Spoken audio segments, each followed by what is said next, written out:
सबने जय श्री राम जी। मैं संदीप मिल और स्वागत है सभी बैंकर्स का एक नई वीडियो में। तो आज हम करने वाले हैं सब स्टाफ टू क्लर्क प्रमोशन 2026 की तैयारी। तो आपको पता है कि जो अभी कुछ महीने पहले 2025 का जो एग्जाम हुआ वो अब की बार बहुत ज़्यादा टफ आया था और ये लगभग बहुत साल बाद इतना टफ आया है। तो इससे क्या होता है, इससे चेक हो जाता है कि जो एग्ज़ाम लेते हैं उसे पता चल जाता है कि किस लेवल पे जो बच्चे हैं वो तैयारी कर रहे हैं और आगे जो एग्ज़ाम आने वाले हैं उसमें किस टाइप का जो एग्ज़ाम सेट करना चाहिए। तो हर बार ऐसा पेपर नहीं आता है, आपको पता है कि पता नहीं कितने साल बाद इतना टफ पेपर आया होगा। तो चलिए इसमें हम देखिए क्या क्या हम कवर करेंगे। तो फर्स्ट इसमें हमारे पास होगा कि जो प्रीवियस ईयर क्वेश्चन पेपर्स है, जो पिछले 3-4 साल के और जो इस साल के भी क्वेश्चन पेपर है वो हम कवर करेंगे इसमें। उसके बाद कंप्लीट बैंकिंग सिलेबस इसके अंदर रहेगा, फुल इंग्लिश सिलेबस रहेगा कंप्लीट, जितनी भी हमारे पास इंग्लिश आती है। उसके बाद पीएनबी पथ प्रदर्शक रहेगा। अभी पीएनबी पथ प्रदर्शक क्या है देखिए, जो पीएनबी से नहीं है उनको अगर नहीं पता है तो ये भी आपका एक सिर्फ सिलेबस है जिसमें कि आपका ब्रीफ में दिया होता है सिलेबस, और यहाँ से भी अगर आप कवर कर लेते हो तो यहाँ पे भी आपकी बहुत अच्छी तैयारी हो जाती है। तो ये सभी के लिए ऐसा नहीं है कि सिर्फ पीएनबी के लिए, कुछ स्कीम इसमें ऐसी होती है जो सिर्फ पीएनबी के कैडर्स के लिए होंगी, बाकी सारा जो सिलेबस होगा वो सभी के लिए होगा। उसके बाद इसमें हम करेंगे डेली मॉक टेस्ट। पिछले साल भी जो हमने इस साल भी जो हमने किया उसमें भी हमने लगभग 25-30 मॉक टेस्ट किए थे, तो इसमें भी वो सीरीज हम लेके आएंगे और डेली अपडेटेड आपके पास जो मॉक टेस्ट आते रहेंगे। उसके बाद नेक्स्ट हमारे पास है पीडीएफ कि आपको पीडीएफ इसकी मिल जाएगी और इसमें हम कवर करने वाले हैं 10,000 प्लस एमसीक्यू क्वेश्चंस जो कि मॉक टेस्ट के टाइम में आपके पास आएंगे। 10,000 प्लस क्वेश्चन आपके पास जो एमसीक्यू में आ जाएंगे। उसके बाद आज का देखिए जो टॉपिक हमारे पास है, क्लास फर्स्ट है हमारे पास ये, और ये हमारे पास है बैंकिंग रेगुलेशन एक्ट 1949। हर बार इसमें से आता ही है हमारे पास। कुछ हैं जैसे बैंकिंग रेगुलेशन एक्ट है, नेगोशिएबल इंस्ट्रूमेंट एक्ट है और आरबीआई एक्ट है। इनमें से ये बेसिक है, सभी कैडर्स के लिए है और ये आता ही आता है, हर बार आता है। तो इसकी आपको अच्छे तरीके से तैयारी कर लेनी है और आपके जो भी कोलीग्स हैं जो कि नेक्स्ट ईयर एग्जाम देंगे उनको भी आप इस वीडियो का लिंक शेयर कर सकते हो कि यहाँ पे जो तैयारी स्टार्ट हो चुकी है। तो चलिए शुरू करते हैं। तो फर्स्ट हमारे पास है देखिए बैंकिंग रेगुलेशन एक्ट 1949। तो सबसे पहला क्वेश्चन तो यही बनता है कि जो बैंकिंग रेगुलेशन एक्ट है वो कब पास हुआ था, 1949 में। BR Act यानी कि banking regulation act 1949 was enacted to consolidate and amend the law relating to banking and provide for suitable framework of regulation of banking companies। यानी कि जो बैंकिंग रेगुलेशन एक्ट 1949 है वो किस लिए बनाया गया था कि जो बैंक है उसका काम किस तरीके से होगा, उसका एक फ्रेमवर्क तैयार करने के लिए, और जो उसकी कुछ अमेंडमेंट जो होती रहती है, आपको पता है कि अमेंडमेंट चलती रहती है, वो अमेंडमेंट करने के लिए, और एक सुटेबल फ्रेमवर्क यानी कि किस तरीके से जो बैंक की जो काम करेगा बैंक, वो सारा किसके अंदर था, बैंकिंग रेगुलेशन एक्ट 1949 के अंदर। नेक्स्ट है the provision of the act are applicable to banking companies, यानी कि जो एक्ट है उसकी जो प्रोविजंस है जो इसके अंदर दी गई होती है, सेक्शन जो दिए होते हैं वो कहाँ पर एप्लीकेबल होते हैं।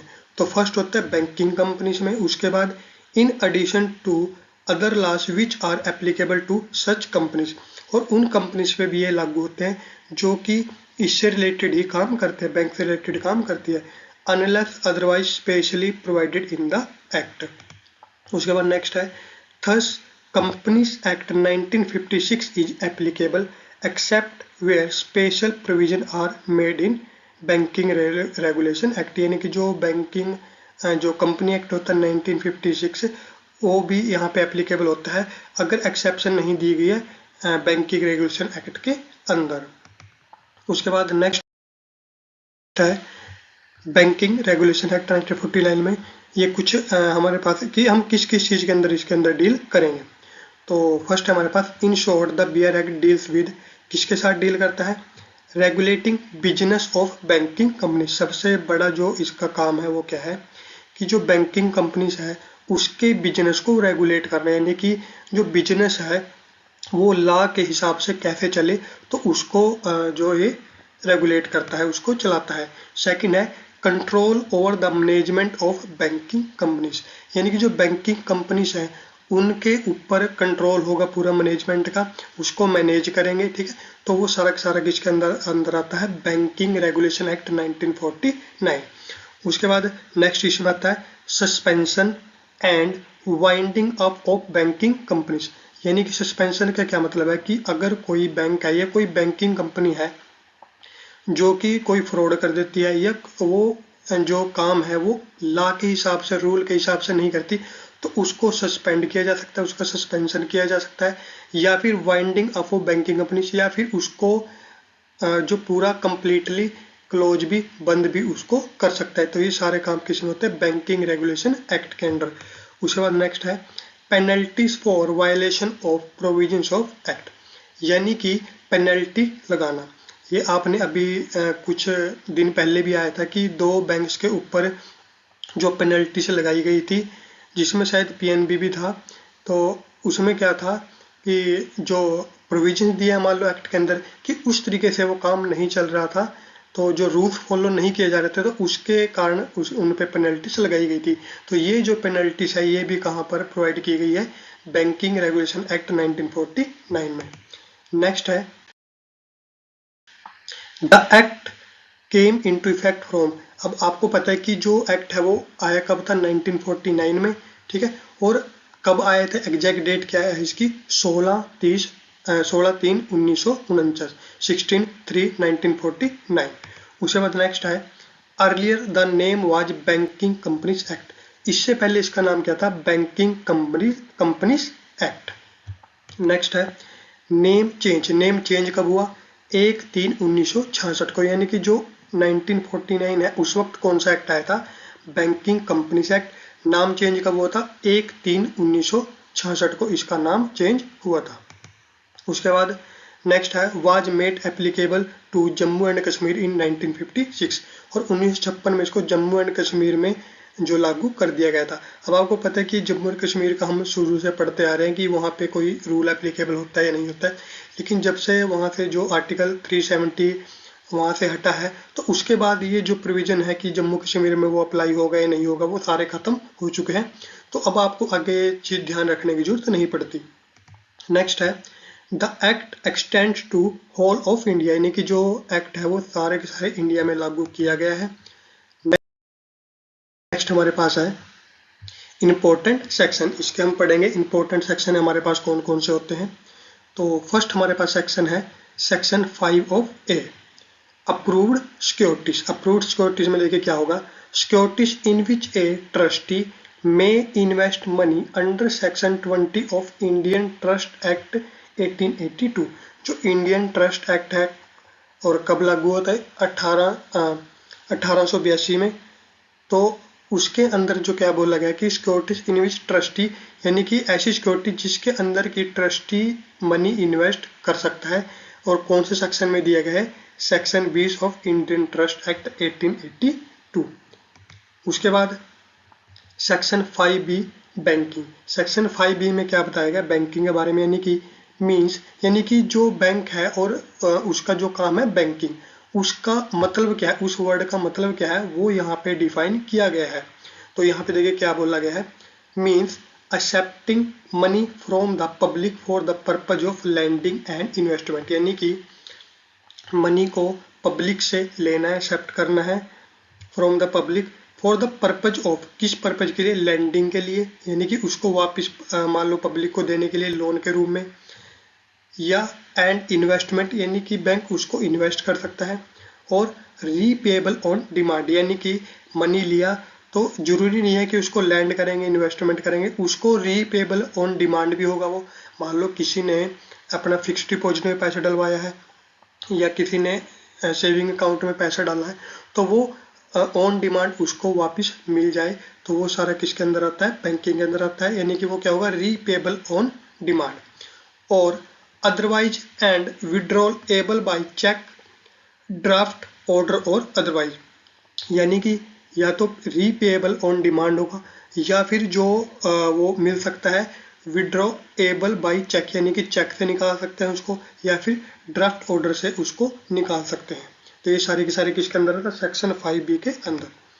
नेक्स्ट सेक्शन हमारे पास आता है सेक्शन 5C, बैंकिंग कंपनीज, यानी कि जो बैंकिंग कंपनी जो है वो कौन कौन सी होंगी? Means any company which transact the business of banking, यानी कि ऐसी कंपनी जो बैंकिंग का बिजनेस करती है वो सारी की सारी क्या होंगी? Banking company. तो ये जो सेक्शन हमारे पास है ये इंपॉर्टेंट है कि इसमें आपको बताएगा कि जो बैंक है और जो बैंकिंग है वो क्या है। ठीक है, तो सेक्शन 5 के 5B में बताया गया कि बैंकिंग क्या होता है। नेक्स्ट हमारे पास है सेक्शन 5F। अब देखिए आपके पास जो एग्जाम आता है तो उसमें जरूरी नहीं है कि ऐसे ही आएगा कि 5A में बोला गया 5B में, बिल्कुल इजी आ जाता है। कई बार सीधा सा बोल देंगे कि बैंकिंग को कहाँ पे डिफाइन किया गया है, तो वहाँ पे सेक्शन 5 आ जाएगा, 8 आएगा, 12 आ जाएगा, 13 आ जाएगा, इस तरीके से आ जाएगा। तो आपको सीधा वहाँ पे क्या करना है? सेक्शन 5 वहाँ पे आप सिलेक्ट कर सकते हो। नेक्स्ट है section 5F, demand liability. Liability आपके पास यहाँ पे दो टाइप की होंगी, एक तो डिमांड और एक टाइम लायबिलिटी। डिमांड लायबिलिटी क्या होगी? Which must be met on demand, यानी कि जो डिमांड पे दी जाती है वो होती है डिमांड। जैसे कि इसमें कौन सा होगा? डिमांड लायबिलिटी में क्या होगा? Include saving and current account. अब सेविंग और जो करंट अकाउंट है उसके अंदर जो पैसा डाला गया है वो पेबल होता है डिमांड पे, यानी कि जब भी जो कस्टमर है उसको डिमांड करेगा कि मुझे पैसा चाहिए तो उसको वो पे कर दिया जाता है। तो यानी कि ये क्या होता है? इसके अंदर जो कौन सी लायबिलिटी होगी? डिमांड लायबिलिटी होगी, जो डिमांड पे किया जा रहा है। उसके अंदर आ गया सेविंग और करंट अकाउंट। उसके बाद टाइम लायबिलिटी क्या होती है? Which are not demand liability, यानी कि ऐसी लायबिलिटी जो कि डिमांड लायबिलिटी नहीं होगी, यानी कि जैसे time liability include fixed deposit account, यानी कि जो फिक्स्ड डिपॉजिट अकाउंट होगा, जो एफडी बनेगी या आरडी बनेगी, उसके अंदर क्या होता है? उसके अंदर आप जो कस्टमर है, यानी कि वो ऐसा नहीं है कि कभी भी जो पैसे निकलवा सकता है, उसका एक टाइम पीरियड होता है, एक टाइम होता है, तो वो हमारे पास होता है टाइम लायबिलिटी। नेक्स्ट है सेक्शन 5N, सिक्योर्ड एडवांसेज। इसमें देखिए क्या आएगा? Advance where the market value of security at any time is not less than advance outstanding, यानी कि एक सिक्योर एडवांस रखना होता है जिसमें कि क्या है कि जो एडवांस होगा उसकी मार्केट वैल्यू होगी, market value of security at any time, यानी कि जो सिक्योरिटी की मार्केट वैल्यू होगी वो कभी भी आउटस्टैंडिंग एडवांस से कम नहीं होनी चाहिए, वो होता है सिक्योर एडवांस।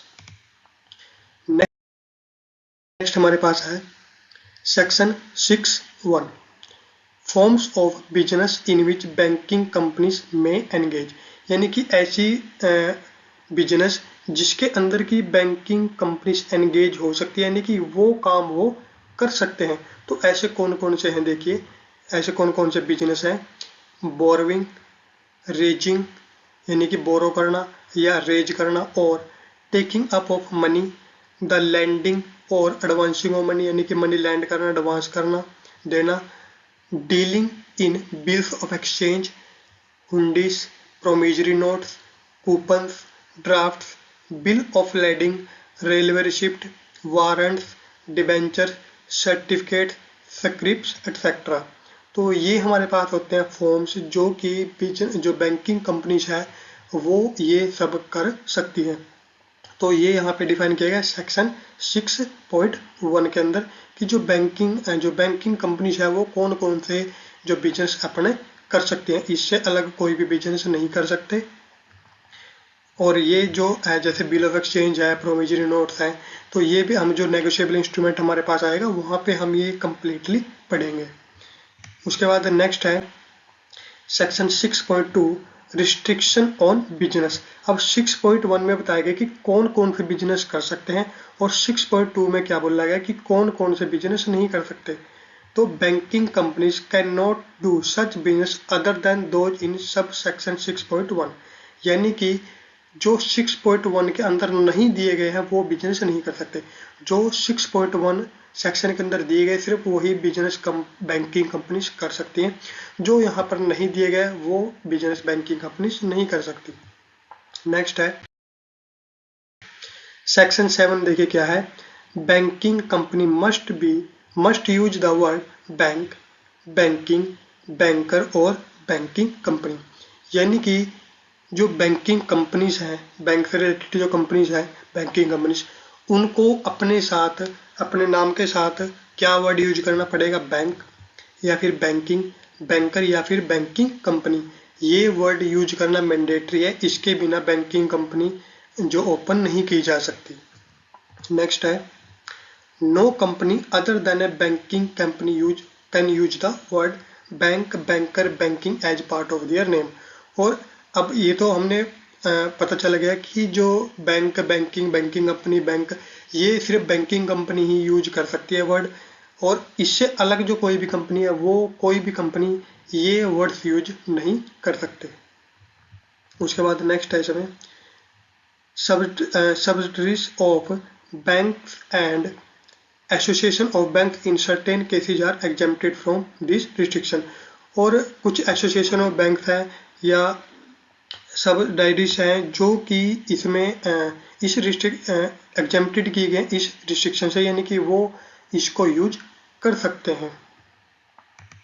नेक्स्ट है section 8 prohibits a banking company from engaging directly और इनडायरेक्टली इन ट्रेडिंग एक्टिविटीज। यानी कि सेक्शन 8 प्रोहिबिट करता है बैंक को कि वो कोई भी डायरेक्टली या फिर इनडायरेक्टली ट्रेडिंग एक्टिविटी नहीं कर सकते। ठीक है, ये रिस्ट्रिक्शन बैंक के ऊपर की गई है सेक्शन 8 के अंदर। ये भी इम्पोर्टेंट है कि जो बैंक है वो इनडायरेक्टली या डायरेक्टली कोई भी ट्रेडिंग एक्टिविटी नहीं कर सकते। और उसमें क्या गया, बाइंग और सेलिंग और बार्टरिंग ऑफ गुड्स, यानी कि किसी भी गुड को सेल करना, बाई करना या फिर bartering of goods. Bartering of goods भी क्या हो जाएगा, यानी कि बिना पैसे के कोई लेन देन करना। उसके बाद but a bank can realise the securities given to it or held by it for a loan for realisation of amount lent. लेकिन जो बैंक है वो ऐसी सिक्योरिटीज को रियलाइज कर सकता है, उनको एनालाइज कर सकता है जो कि किसी पर्सन ने लोन लेने के लिए उन सिक्योरिटी को दिया, जो बैंक को दी गई है, तो उन सिक्योरिटी को जो बैंक है वो रियलाइज कर सकता है, उनको वो जो एनालाइज कर सकता है। वैसे सेक्शन 8 में क्या बोला कि जो बैंक है वो प्रोहिबिट है कि वो कोई भी ट्रेडिंग एक्टिविटी नहीं करेगा डायरेक्टली या फिर इनडायरेक्टली। नेक्स्ट है section 9 prohibits A banking company from holding immovable property. यानी कि सेक्शन 9 में क्या बताया गया कि जो बैंकिंग कंपनीज है वो कोई भी इमूवेबल प्रॉपर्टी हेल्ड नहीं कर सकते। यानी कि जैसे कि मान लो कोई प्लॉट ले लिया, कोई जगह ले ली, ठीक है, कोई जमीन ले ली, तो इस तरीके की कोई बिल्डिंग ले ली जो इमूवेबल है, जो मूव नहीं हो सकती, इस तरीके की कोई भी बिल्डिंग या कोई भी जो प्रॉपर्टी इमूवेबल प्रॉपर्टी बैंक नहीं अपने पास रख सकता। howsoever acquired except as is required for its own use। और सिर्फ कब रख सकता है, जब वो अपने यूज के लिए अपना उसको यूज कर रहा हो। ऐसा नहीं है जैसे मान लो हम है, तुम कोई भी जमीन या कोई बैंकिंग जो कोई और कंपनी है वो कोई भी प्लॉट या कोई भी जमीन लेके रख सकते हैं, लेकिन बैंकिंग कंपनी तो ऐसा नहीं कर सकते, वो इमूवेबल प्रॉपर्टी अपने पास होल्ड नहीं कर सकते। एक्सेप्ट किस केस में, कि अगर वो उसको खुद यूज कर रहे हो, जैसे कि मान लो बैंक है, अब उसको कहीं ना कहीं ओपन करना पड़ेगा। अब जो जमीन होती है वो रेंट पे ली जाती है, यानी कि उसको होल्ड वो कर सकते हैं, वैसे कोई भी इस तरीके की होल्ड वो नहीं कर सकते। Next for a period of exceeding 7 years from acquisition, यानी कि जो उस पर कब्जा करने के 7 साल तक उसको वो यूज कर सकते हैं। और RBI में extend the above period by 5 years, और जो RBI है उस 7 साल को आगे भी बढ़ा सकती है। नेक्स्ट है डायरेक्टर्स ऑफ बैंक, यानी कि बैंक के कौन कौन से डायरेक्टर्स होते हैं, तो इसमें 2 कैटेगरी हमारे पास आती है। फर्स्ट है होल टाइम, यानी कि जो फुल टाइम डायरेक्टर्स होते हैं, जिसमें क्या आ गया CMD, MD एंड ED, और दूसरा होता है पार्ट टाइम डायरेक्टर्स। तो अब हम पढ़ेंगे डायरेक्टर्स के बारे में, बैंक के डायरेक्टर्स जो होते हैं। तो इसमें हमारे पास है बैंकिंग सेक्शन 10.1 है। तो इसमें हमारे पास क्या आएगा कि जो होल टाइम डायरेक्टर्स है, हमने पढ़ा कि दो कैटेगरी होती है, एक तो होल टाइम और एक पार्ट टाइम। तो जो होल टाइम डायरेक्टर है उसके बारे में देखिए क्या बोला गया है। Can hold office for a maximum period of 5 years of at any one time, कि जो होल टाइम डायरेक्टर्स है वो मैक्सिमम 5 साल तक के लिए जो ऑफिस को होल्ड कर सकते हैं, यानी कि वो डायरेक्टर रह सकते हैं एट एनी टाइम। किसी भी 5 साल के लिए वो एक बार में वो 5 साल के लिए जो डायरेक्टर बन सकते हैं फुल टाइम। उसके बाद the term can be renewed for further period not exceeding 5 years on each occasion. और इसको जब 5 साल एक बार हो जाएंगे तो 5 साल के बाद उनको लीव करना पड़ेगा, लेकिन इसको एक्सटेंड भी किया जा सकता है अगले 5 साल, एक बार में सिर्फ 5 साल ही एक्सटेंड किया जा सकता है। और इसकी प्रोविजन कहाँ पे है, सेक्शन 10A के 2A में। सेक्शन 10.1C3 में तो बोला गया कि एक होल टाइम जो डायरेक्टर होगा वो 5 साल से ज़्यादा नहीं रह सकता और उसको 5 साल बढ़ाया जा सकता है। ये कहाँ पे बोला गया, 10A 2A में। नेक्स्ट हमारे पास है part time directors can hold office for consecutive period exceeding 8 years, यानी कि जो पार्ट टाइम डायरेक्टर है वो 8 साल तक जो ऑफिस को होल्ड कर सकते हैं, यानी कि 8 साल तक वो जो डायरेक्टर रह सकते हैं। उसके बाद insolvent, convicted by criminal course of offence involving moral tribute cannot be appointed whole time director, यानी कि ऐसे पर्सन जिनके ऊपर कोई केस हो, कोई क्रिमिनल केस हो या कोई इंसॉल्वेंट हो, तो ऐसे पर्सन को, ऐसे स्टाफ में से किसी भी को फुल टाइम यानी होल टाइम डायरेक्टर नहीं बनाया जा सकता। उसके बाद whole time directors can be director of any other company, cannot be director of any other company. और जो होल टाइम डायरेक्टर होंगे, जो फुल टाइम डायरेक्टर होगा, वो एक साथ ही कि साइमल्टेनियसली किसी दूसरी कंपनी में डायरेक्टर नहीं हो सकता, किसी दूसरी बैंकिंग कंपनी में डायरेक्टर नहीं हो सकता, except subsidiary or a company registered under section 25 of company act. सिर्फ कब हो सकता है कि जब वो company section 25 of company act के अंदर वो रजिस्टर्ड हो, उसमें वो डायरेक्टर हो सकता है। अदरवाइज किसी दूसरी बैंकिंग कंपनी से या बैंक में वो डायरेक्टर नहीं हो सकता। Next, whole time directors are not entitled to any commission और शेयर और in profit of banking company. और जो होल टाइम डायरेक्टर होंगे उनके पास कोई भी कमीशन या शेयर, प्रॉफिट में शेयर नहीं होता बैंकिंग कंपनी का। नेक्स्ट हमारे पास section 10A2, not less than 51% of total number of directors should have knowledge or other experience of accountancy, agriculture, rural economy, banking corporation, economics, law, finance, small scale industry, etc. यानी कि जो 51% director, जितने director होंगे, अब कितने director होते हैं ये भी हम आगे पढ़ेंगे, कि कम से कम 51% जो डायरेक्टर होंगे उनके पास इनमें से कुछ ना कुछ नॉलेज जरूर होनी चाहिए। और कौन कौन सी नॉलेज हो सकती है, या एक्सपीरियंस होना चाहिए, जैसे कि अकाउंटेंसी का, एग्रीकल्चर का, रूरल इकोनॉमी। तो इस तरीके के जो फील्ड हैं उसके अंदर कम से कम 51% जो डायरेक्टर्स हैं उनका वहाँ पर होल्ड होना चाहिए, उनका वहाँ पे एक्सपीरियंस होना चाहिए। नेक्स्ट है, of these 51% at least 2 should have special knowledge or practical experience of agriculture and rural economy and और कॉरपोरेशन एंड और स्मॉल स्केल इंडस्ट्री।